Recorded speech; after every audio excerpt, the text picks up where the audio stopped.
yung mga breeders ko, no? Ito sila.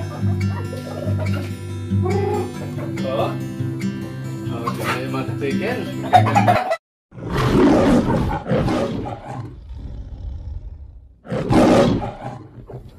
Magandang araw sa inyo mga ka-chicken! Okay, ayan, kumusta ka dyan mga ka-chicken? Welcome back dito sa ating channel mga ka-chicken, ano? At sa mga bago pa lang dyan, huwag niyo po kalimutan i-hit yung subscribe button natin mga ka-chicken at paki-like na din po yung video natin bilang suporta dito sa channel. Okay, ayan, sa video natin na yung mga ka-chicken, sa araw na ito, may gagawin ako dito sa ating manukan at ibabahagi ko sa inyo mga ka-chicken. Sa ngayon, mangungulikta tayo ng itlog dito sa ating mga breeders, ano? Sa ating mga Rhode Island Red. Tapos ibabahagi ko sa inyo kung paano ito i-preserve ang mga itlog natin na pwedeng mag-long last yung fertility nila. At napakita ko din sa inyo ngayon, magsasalang ako doon sa ating incubator. Yung mga naipon ko, yung mga na-preserve ko ng mga itlog. At ipapakita ko din sa inyo mga ka-chicken, yung pinapakain ko dito at saka pinapainom ngayong araw mga ka-chicken. Kaya abangan nyo mga ka-chicken o tapusin nyo panoorin yung video natin na ito ngayon kasi marami kayong makukuhang mga tips sa pag-alaga ng mga manok, ano? Lalo na sa pag-preserve ng mga itlog at saka bago natin i-incubate ang mga itlog. Ngayon mga ka-chicken, samahan nyo ako, manguha muna tayo ng mga itlog. Tara! Tutukin natin. Ito yung chicken ko, mga ka-chicken, sa ating mga Rhode Island Red. O, ayan. Ito yung mga breeders ko, no? Ito sila. Ito yung mga ka-chicken. Ngayon mga ka-chicken, tingnan nyo dito. Dito yung mga nest basket natin. Tingnan natin yung mga nest basket natin. Ayan, may mga itlog po yan mga ka-chicken. Yan. Yan. Makita nyo ngayon mga chicken, kaya kukuliktahin natin ngayon mga chicken yung mga itlog natin. Yan. Yun yung kagandahan mga chicken, no? Pag nagalaga tayo ng mga manok, lalo na itong mga heritage chicken, ay napakaganda talaga mga chicken. Kasi libreng ulam na may pangbenta pa. Ayos.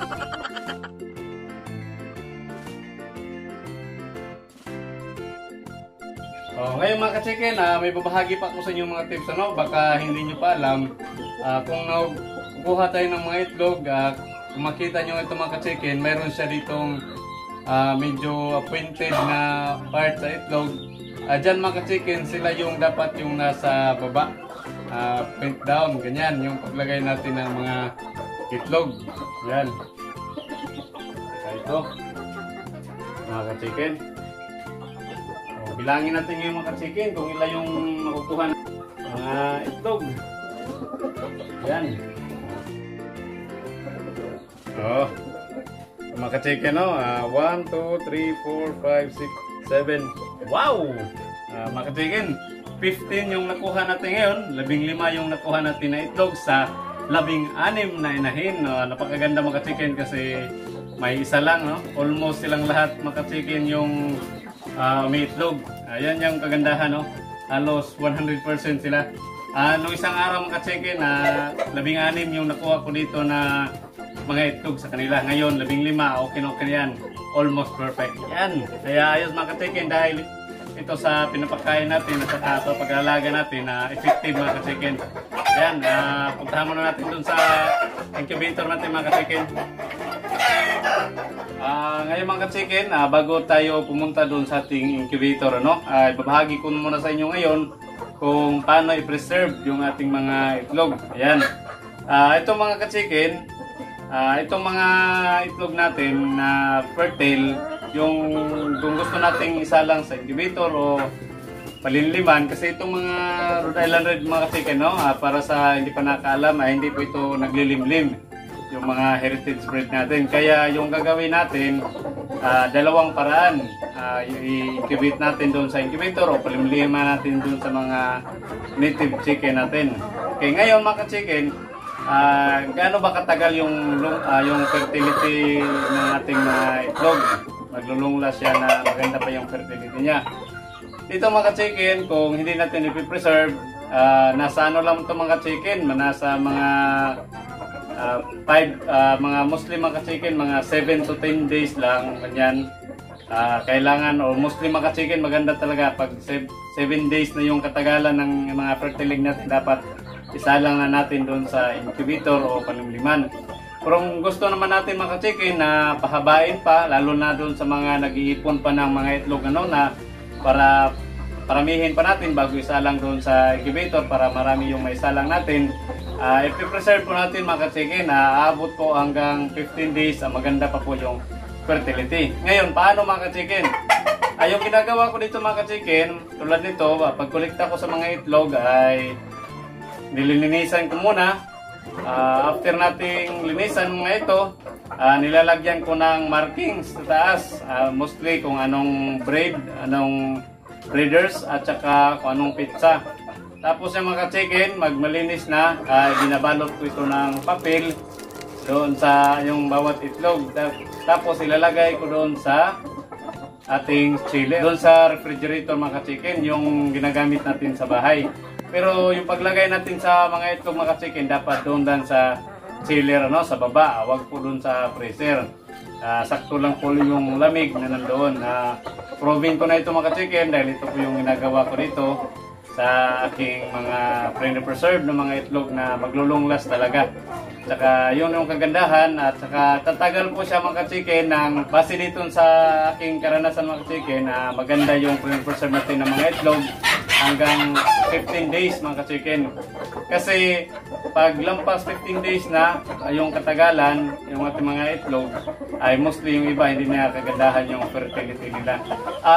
Doon tayo magsimula magbilang mga chicken, sa unang araw na yung mga itlog na kinulikta natin. Halimbawa ito, ngayon tayo nag-start, iniipon natin, ito yung magiging diwa natin hanggang pag day 15, dapat salang natin agad lahat yun. So sa ngayon mga chicken, ito yung pang last day ko ngayon sa iniipon ko ng mga itlog kasi medyo marami na sakto na doon sa capacity ng aking incubator.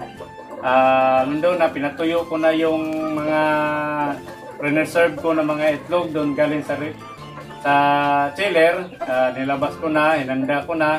Tapos ngayon, magsasalang na ko doon sa incubator, at saka ito, yung bagong itlog, isasama ko doon sa pag-incubate ng ating mga itlog.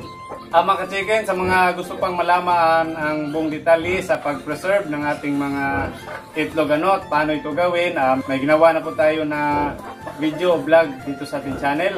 Mapapanood nyo, nilalagay ko na lang po yung link sa description box sa baba mga chicken, makita nyo rin dito sa taas, ayan. At saka ito mga chicken, sasalang ko na din doon ngayon. Saka pakita ko din sa inyo ngayon, magpapakain tayo sa ating mga breeders at ano yung pinapakain ko. Ayan mga chicken, makita nyo yung pinapainom ko sa kanila. Yan po ay yung malunggay juice natin. Yung malunggay juice mga chicken, pinapainom ko sa nila. Nagbibigay pa ako ng malunggay juice dito sa kanila mga chicken, sa ating mga breeders. Once or twice a week yung pagbibigay ko. Yung ibang araw naman mga chicken, binibigyan ko sila ng Vitamin Pro, yung Egg 1000, at saka yung Breeder Egg, at saka may araw din nagbibigay lang ko sa kanila ng plain water. Ayan, para makuha talaga nila mga chicken yung kinakailangan nila na vitamina at minerals na kinakailangan sa pangaraw-araw nilang pangingitlog mga chicken. Ayan, puntahan muna natin doon mga chicken yung incubator para makita nyo na magsasalang na tayo ngayon ng mga itlog. Tara! Ayan mga chicken, ito na yung ating incubator. Sa mga sumubaybay dito sa channel, dilipat ko na dito yung ating incubator dito sa pinaka-bodega namin. Yung napapanood nyo sa mga last video natin, doon ko nilagay sa loob ng bahay. Ngayon, nilipat ko na dito para may talaga siya, area sa ating incubation. At saka dito din nilagay ko yung mga sisiw mga chicken. Ayan, kung makita nyo mga chicken, dalawa yung incubator natin. Dahil ito yung automatic incubator ko, at saka ito yung manual, yung pinakauna ko na incubator. At saka ito na yung mga itlog na hinanda ko mga chicken. Nilabas ko kaninang umaga galing doon sa chiller. Ito ito na sila yung mga naipon ko na mga itlog. Kasama din dito yung mga Hubbard na itlog. Pero ang karamihan dito mga ka-chicken ay sa Rhode Island rin natin. At saka ito yung bago. Ngayong araw natin na harvest. Saka isasama ko na dito sa pag-incubate. Kung makita nyo mga ka-chicken, yung ating incubator ay umaandar na ito. Kasi ano mga ka-chicken, naka-preheat na. Kasi bago tayo magsalang sa incubator mga ka-chicken, dapat yung incubator natin ay ipandarin muna natin, magkakaroon muna tayo ng preheat. O pandarin muna natin na bago tayo isalang, dapat mga 2 to 3 hours mga ka-chicken ay nakaandar na yung ating naka-on na yung ating incubator para makuha na niya yung temperature niya sa loob. Ayan, ito na mga ka-chicken. Ito yung mga nasalang natin. Sa awan ng Diyos, medyo marami tayong naipon ng mga itlog. Marami din akong orders dito. Kaya ayos talaga mga chicken pag mag-alaga tayo ng mga manok. Kaya ngayon mga chicken, yung gagamitin ko yung itong automatic incubator natin. Ito backup ko lang to, yung manual natin. Ayun. Ito mga chicken, natingnan nyo muna yung incubator ko, mga hindi man nakita. Ito siya. Ito yung mga chicken. Ito yung sa loob mga chicken. Ayan. Ito yung tubig niya. Saka may fan doon sa loob. Saka ito yung tray. At saka dito yung hatcher. Nilabas ko pa mga ka-chicken. Okay. Yan. Ngayon mga ka-chicken, magsasalang na tayo, no? Nalagay ko na yung mga itlog doon sa loob. Yan. Lagay ko muna.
Okay, ayan mga ka-chicken, nasalang na natin yung ating mga itlog. Maliban lang dito sa dalawa, may sobra.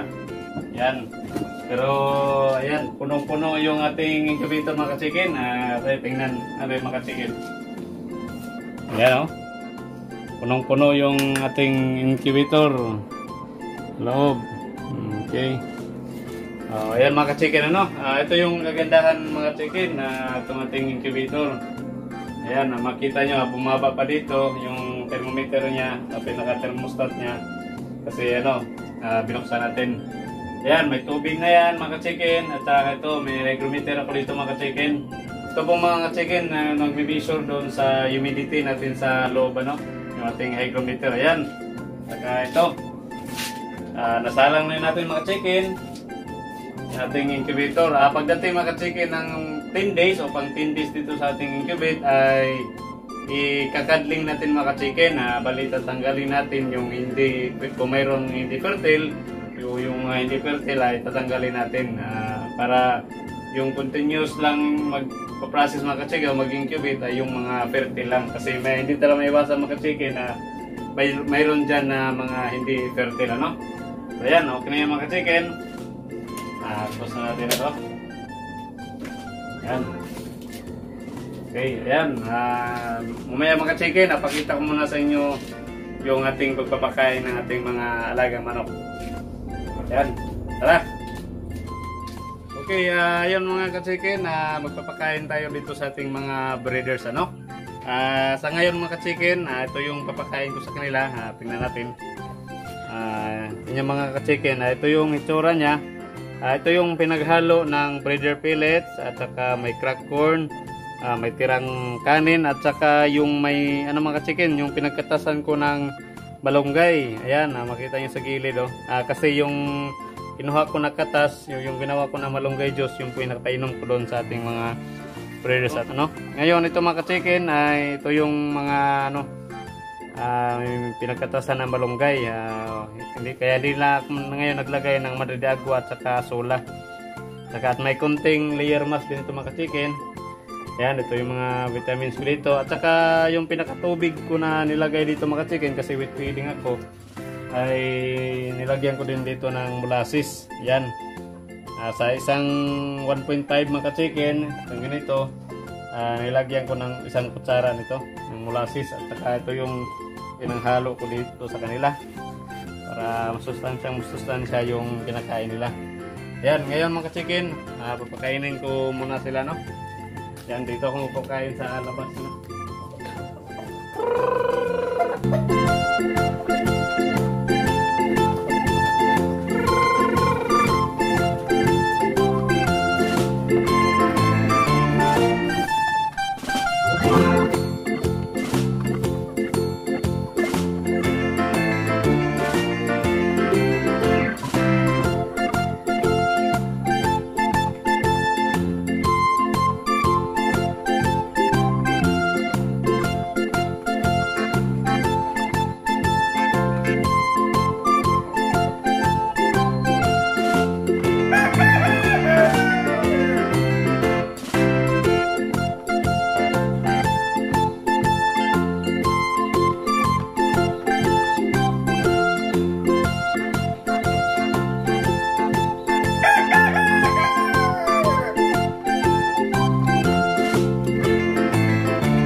Yan, ayos na yun mga ka-chicken. Effective yung mga pag-aalaga natin dito sa ating mga breeders. Dahil ayan, maganda yung mga binibigay sa atin na pinaproduce ng mga itlog, ano? At yung titingnan na lang natin yung fertility doon sa kanilang pinaproduce ng mga itlog. Kasi okay naman, marami yung binibigay nila na itlog at saka maganda yung mga itlog din na pinaproduce nila. Yung fertility na lang ngayon yung titingnan natin doon mga ka-chicken, incubate natin, ano. Yan. Yan, pinapakain. Yung advantage mga ka-chicken, ganito yung pakainan nila, no? Kasi hindi nila nakakaskas. Saka laging malinis mga ka-chicken yung kinakain nila, hindi na haluan ng dumi. Yan. Saka hindi din nasasayang. So, kaya ganito lang yung pagpapakain ko din sa kanila mga ka-chicken, ano? At hindi na din tayo pumapasok dun sa loob kung nagpapakain tayo. Yan. Ayos. Okay, ayan lang po muna mga ka-chicken, no? Sa araw na ito, binabahagi ko sa inyo yung ginagawa ko dito ngayon sa ting manukan. Nagpapakain tayo, kulikta tayo ng mga itlog at saka nag-incubate na din tayo ng mga itlog mga ka-chicken, ano? At abangan nyo pa mga ka-chicken sa mga susunod pa nating mga i-upload ng mga video kasi marami pa tayong ibabahagi sa inyo tungkol sa pag-aalaga ng mga manok mga ka-chicken, no? Binabahagi ko rin din sa inyo yung aking karanasan o yung aking ginagawa dito mga ka-chicken. Kaya disclaimer lang po mga ka-chicken, no? Ito po ay sa sarili ko lang din pong paraan. At least binahagi ko din po sa inyo para makatulong din naman, lalo na doon sa mga nagsisimula pa lang sa pag-alaga ng mga manok mga ka-chicken, no? Okay, yan mga ka-chicken, maraming salamat sa inyong panonood at saka walang sawang suporta dito sa ating channel. At kung ikaw hindi ka pa nakapag-subscribe dito sa ating channel, please do subscribe and hit the notification bell para updated kayo sa mga susunod nating i-upload ng mga videos. At paki-like lang din po mga ka-chicken yung video natin ito bilang suporta dito sa ating channel. Ayan mga ka-chicken, ingat po tayo palagi. God bless. Thank you. Sorry, it's DJ.